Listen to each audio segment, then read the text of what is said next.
約束を守らないという中においては今までの優遇措置は取れない。 수출 규제 품목을 확대하려는 일본의 움직임에 삼성과 SK 하이닉스 같은 대기업뿐 아니라 협력 업체들에도 비상이 걸렸습니다. 국민이 할 수 있는 게 불매운동 하나. 이제 마음속에 애국심이 마음이 억울한 막 좋지는 않아요. 한국의 화이트리스트 국가 제외를 확정하면 일본 여행 보이콧 현상이 더 거세질 걸로 보입니다.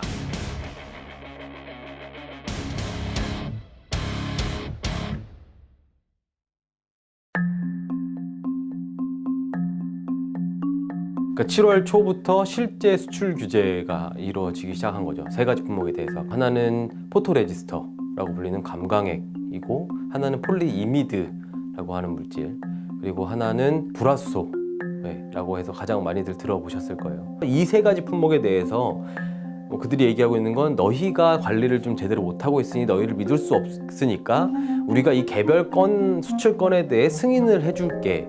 근데 최장 90일까지 우리가 이게 정말 보내야 되는 건지 보내도 되는 건지에 대해서 따져보고 보내주겠다 이거거든요. 얘는 딸려있는 어떤 협력사들이 엄청 많잖아요. 삼성 같은 경우에는 본인들과 연결된 협력사들한테는 이거 구해주고 이런 거에서 비용이 발생하면 그것까지도 우리가 처리해주겠다 라고까지 얘기할 정도니까 어떤 식의 워딩까지 나왔었냐면 약간 이삭줍기를 하고 있다라는 얘기까지 나오니까 그러니까 전국과 전 세계를 돌면서 그 소재들에 남은 게 있나요? 라고 해서 죄다 하나씩 그렇게 끌어모으는 그런 상황인 거죠.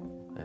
자, 그럼 이제 사람들이 가장 문제가 된다라고 했던 부분들인 반도체, 그러니까 포토레지스터와 불화수소 부분을 얼마 전에 삼성이 이제 문재인 대통령까지 공장 막 오면서 차세대 성장 동력으로 이걸 키우겠습니다 해서 비메모리 반도체를 키우겠다.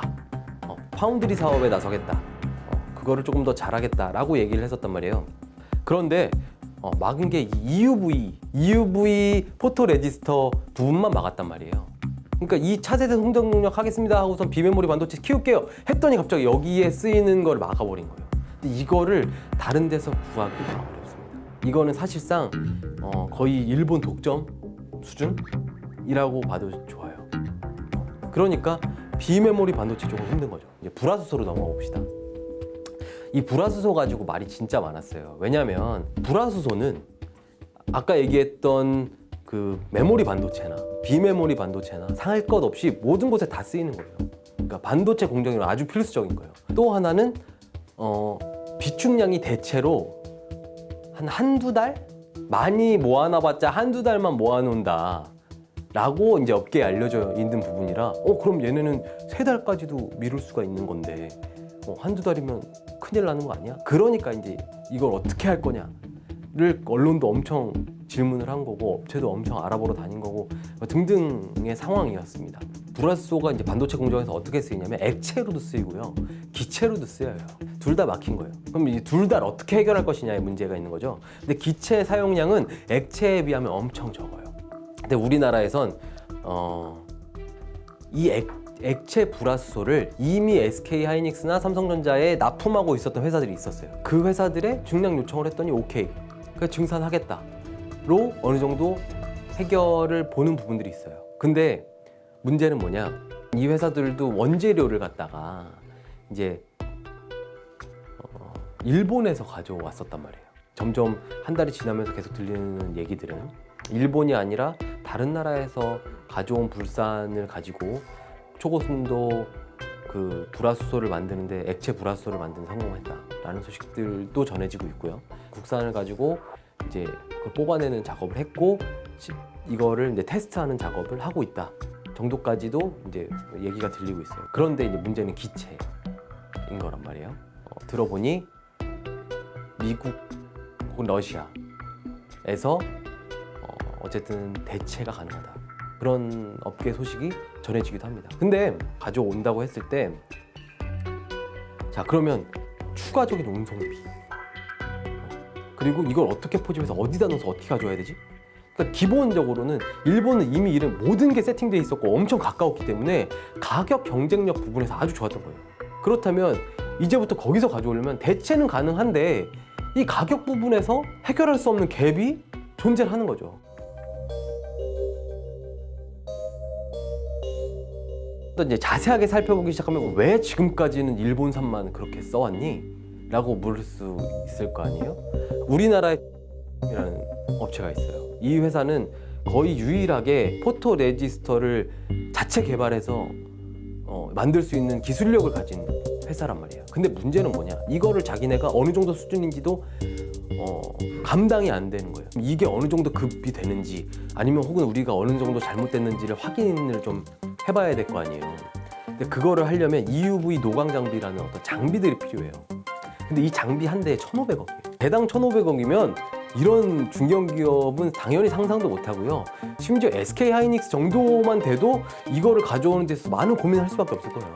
그러니까 이거 중견기업에 야 니네 이거 우리는 왜 개발이 안 됐어? 라고 알아서 개발을 했었어야 되는 거 아니야? 라고 모두가 얘기하기엔 모두가 신경을 안 쓰고 있었던 거예요. 지금까지는 그럴 필요가 없어서 여기서 소재 다변화를 하지 않았고 국내화를 하지 않았던 부분이 있었는데 이제는 일본이 어떻게 보면 이거를 해야만 하는 기회를 준 걸 수도 있거든요.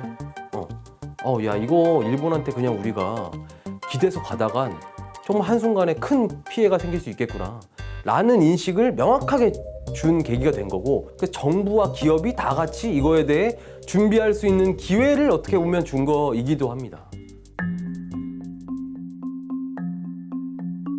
문제는 뭐냐면 여기서 정말 1,000개가 넘는 그 물품들을 정말 통으로 다 할 것이냐, 아니면 거기서도 뭐만 또 찍어서 할 것이냐, 이건 또 알 수 없기 때문에 아주 구체적으로 대비하는 거는 사실상 좀 힘든 부분이지만 어느 정도 예상은 하고 있는 거죠.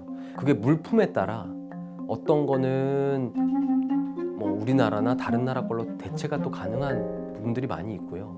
그런데 또 일부 품목은 사실상 거의 일본 반독점 생산 이런 부분들도 있어서 그런 것들은 또 타격이 예상이 되죠. 그러니까 이게 정말 싸움으로 가면 어떻게 번질지 알 수가 없는 거예요. 그러니까 무조건 우리나라에만 안 좋아? 무조건 일본에만 안 좋아? 이렇게 판단하기는 어려운 부분인데, 아까 전에 말씀드렸던 거랑 이어서 좀 얘기를 하자면 정말 일본에 피해가 없을까? 그렇지 않다.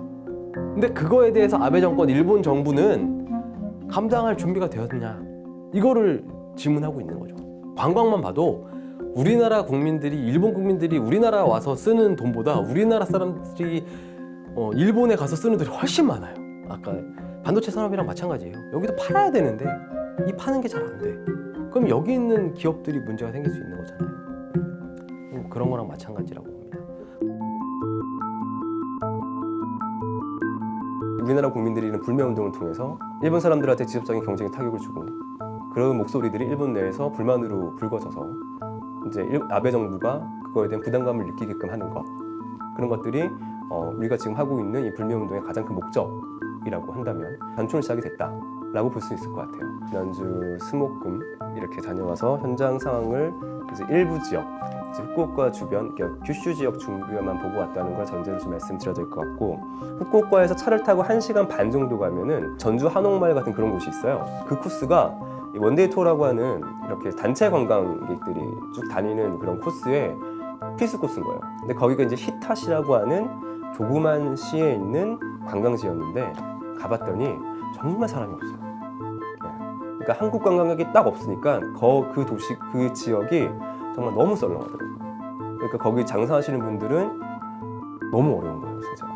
막 제가 만나신 분들은 이제 집세를 내야 되는 사람들은 진짜 다음 달에 문 닫아야 될 것 같다. 집세가 너무 부담스럽다.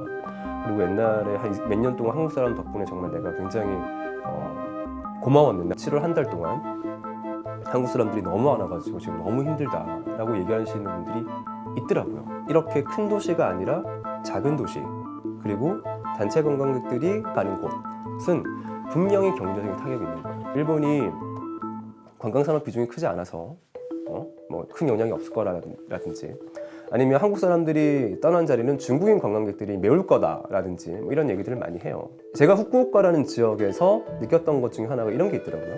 관광산업에서 가장 돈이 되는 거는 관광지에 사람들이 자느냐 안 자느냐라고 하더라고요. 내가 그 관광지에서 숙박을 하느냐, 그러면 숙박을 하면 생각해보세요. 일단 거기 숙박업체에 돈을 내요. 비싼 돈을 내요. 그리고 밤에 가만히 있겠어요? 주변에 나와요. 밥도 먹어요. 밥만 먹어요? 맥주도 한 잔 마시죠. 맥주 마시고 기분 좋아 들어오다가 편의점 가서 또 맥주 한 더 사요. 물도 사고 뭐 과자도 사고 기분 좋아서 지나가다가 예쁜 거 보면 또 예쁜 거 또 사요. 그렇게 숙박을 해야지만 경제적 효과가 크다라고 여행업계에서는 얘기를 하더라고요. 근데 우리나라 관광객들은 후쿠오카나 일본을 가면 숙박을 해요. 중국 관광객들은 진짜 엄청 어마무시한 크루즈가 들어오더라고요. 아침에 후쿠오카 항으로 들어와선 사람들 쭉 내려요. 그리고 배 타고 후쿠오카 시내를 한번 돌아요. 이렇게 그냥 쇼핑만 좀 하는 거예요. 이렇게. 그리고 저녁에는 배로 가요. 그러니까 배에서 밥 먹고 자고 그냥 가는 거예요. 그렇게 따지면 한국 관광객들 100명이 먹고 자면서 쓴 돈이 100이었는데 중국 관광객들이 와서 100명이 와서 과연 그러면 100을 썼을까? 걔네들이 엄청 큰 손이어가지고 쇼핑을 엄청나게 해서 썼을까? 라고 한다 하더라도 숙박하면서 쓰는 만큼의 비용은 충분히 나오지 않을 거거든요. 다시 말하면 관광의 형태가 중국 관광객과 한국 관광객은 다르기 때문에 중국 관광객들이 메운다고 하는 것도 분명히 한계가 있을 거다. 일본 전체의 GDP나 일본 전체 경제 규모를 봤을 때는 관광산업이 차지하는 비중이 그리 높지 않다고는 하겠지만 한국 관광객으로 먹고 살았던 소도시들은 그거는 별개예요. 소도시, 스팟을 보면 분명히 타격이 있어요. 그거는 분명히 타격이 있다고 보고 우리 불매운동이 일본 현지에서도 영향이 있다. 저는 뭐 그렇게 느끼고 왔습니다. 일본 언론에서는 이 문제를 크게 다루지 않고 있다고 그러더라고요. 그냥 우리나라 따지면 단신 정도. 뭐 일본이 한국에 이렇게 수출 규제했습니다. 그래서 일단 일본 정부, 일본 국민들은 뭐 일본 언론에서 그렇게 크게 다루지 않고 있기 때문에 이렇게 관심이 없는 일본 국민들은 이 문제에 대해서 잘 모를 거다. 잘 모른다기보다 큰 관심이 없을 거라는 게 이제 제 합리적인 추론이고요. 대신에 본인들이 먹고 사는 데에 생계가 걸려 있는 상인들이나 사업하시는 분들은 이게 만약에 장기화된다면 뭐 그분들이 문 닫아버리면 뭐 가만히 있겠어요. 그분들도 아무리 그분들도 이렇게 뭐 이렇게 예의 바르고 뭐 참을성 많은 민족이라고 하지만 당장 내가 지금 망했는데 가만히 계시겠어요. 하여튼 이런 거에 대해서 국민들이 많이 분노를 화가 나시고 불매운동이라고 하는 하나의 운동으로 지금 표출하고 있잖아요. 대한민국이라는 나라, 그다음에 그 나라의 국민으로서 우리 국민들이 가지고 있는 이런 자존심 이런 것들을 좀 확인할 수 있는 또 기회가 되는 부분들은 또 좋은 기회라고 생각이 들어요. 정부가 하지는 못하지만 시민사회가 충분히 일본을 항의할 수 있는 여러 가지 방법들, 그 중에 하나도 불매운동이겠죠. 정부가 하는 일을 옆에서 도와주는 하나의 충분한 역할을 할 수가 있는 부분이고 이런 것들도 계속해서 지속적으로 해나가고 그래야 될 필요성은 분명히 있어 보입니다.